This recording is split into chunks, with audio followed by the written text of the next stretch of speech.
महामानव की guarantee fail हो गई। उपचुनाव में बजा इंडिया गठबंधन का डंका।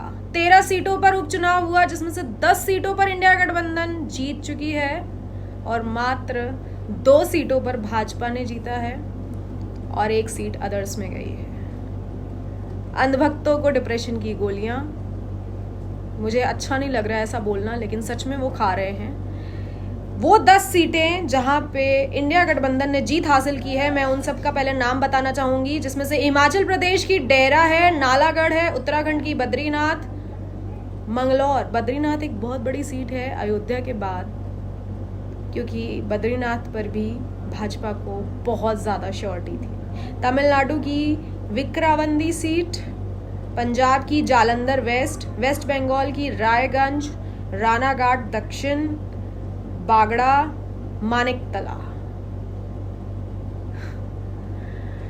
ऐसे रिजल्ट्स आदत हो जानी चाहिए अब अंधभक्तों, क्योंकि ये रिजल्ट्स अब हर बार आने वाले हैं। जो कहते थे कि भारतीय जनता पार्टी से कुत्ता भी खड़ा हो जाएगा वो जीत जाएगा, तो पूछना ये था कि ये जितने लोग जीते हैं वो कुत्तों को हरा के जीते हैं या फिर इंसानों को।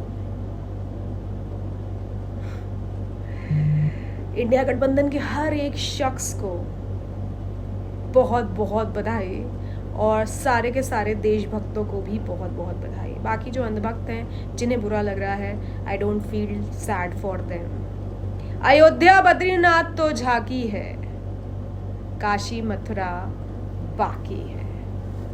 काशी में भी मात्र 1.5 लाख के वोट मार्जिन से हारे हैं अजय राय जी, और हमारे देश के प्रधानमंत्री नरेंद्र दामोदर दास मोदी जी सिर्फ 1.5 लाख वोट से जीते हैं। जहां राहुल गांधी जी रायबरेली से 4.5 लाख वोट के मार्जिन से जीते हैं, वायनाड से 4 लाख के वोट मार्जिन से जीते हैं, वहीं देश के प्रधानमंत्री जहां सबसे ज़्यादा गर्व करते थे, यानी कि उनका संसदीय क्षेत्र बनारस, जहां की मैं रहने वाली हूँ, वहां 8 विधायक, 3 मंत्री, 1 मेयर, सब के सब भारतीय जनता पार्टी के। उसके बाद भी मोदी जी मात्र 1.5 लाख के वोट मार्जिन से जीते हैं। अगर ये जो पेपर लीक की समस्या और इतने लाखों बच्चों का भविष्य बर्बाद 2 महीने पहले ही कर दिया होता भारतीय जनता पार्टी ने, तो 100 पे ही आके अटक गई होती भाजपा। ये बात मैं कंफर्म होके इसलिए कह रही हूँ क्योंकि उन लाखों बच्चों का भविष्य और उनसे जुड़े उनका घर परिवार सदस्य, तो टोटल करोड़ों लोग हो जाते हैं जो भाजपा के इस रवैये के बाद अंधकार में अपनी जीवन जी रहे हैं। पेपर लीक सिर्फ एक शब्द नहीं है, ये इमोशंस है। वो मुंह ढा के पेपर देने नहीं आ जाते, उन्होंने कई महीने कई सालों तक मेहनत की होती है, तब जाके वो उस मुकाम तक पहुंचते हैं कि वो एग्ज़ाम दे सकें। और एग्ज़ाम देने के बाद भी सब सिलेक्ट नहीं हो जाते, कुछ सिलेक्ट होते हैं, कुछ सिलेक्ट नहीं होते।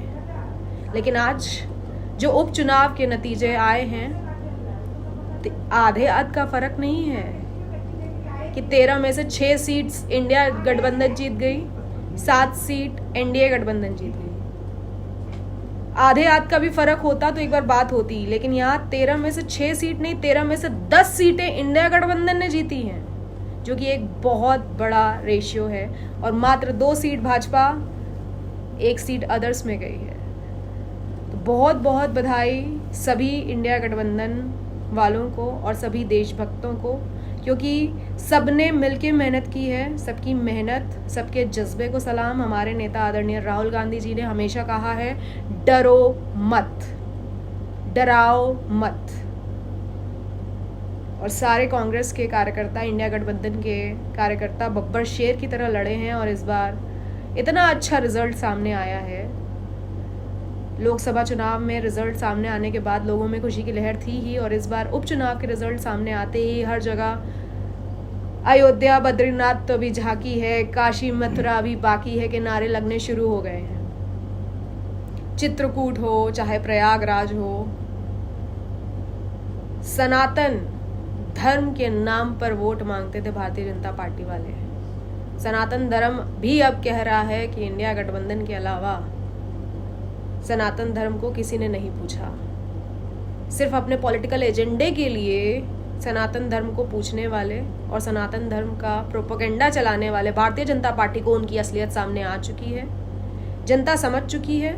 खासकर ग्रामीण इलाकों में भाजपा के लिए जो नफरत है जनता की, वो सामने आ रही है। शहर के लोगों को अभी थोड़ा समय लग रहा है, जबकि शहर के लोग बोला जाता है कि ज्यादा पढ़े लिखे होते हैं, लेकिन ज्यादा पढ़े लिखे होने के बावजूद भी उन्हें समय लग रहा है भारतीय जनता पार्टी की सच्चाई समझने में। ग्रामीण इलाके समझ चुके हैं भारतीय जनता पार्टी के छल को, उनके छलावे को, उनके जुमलों को।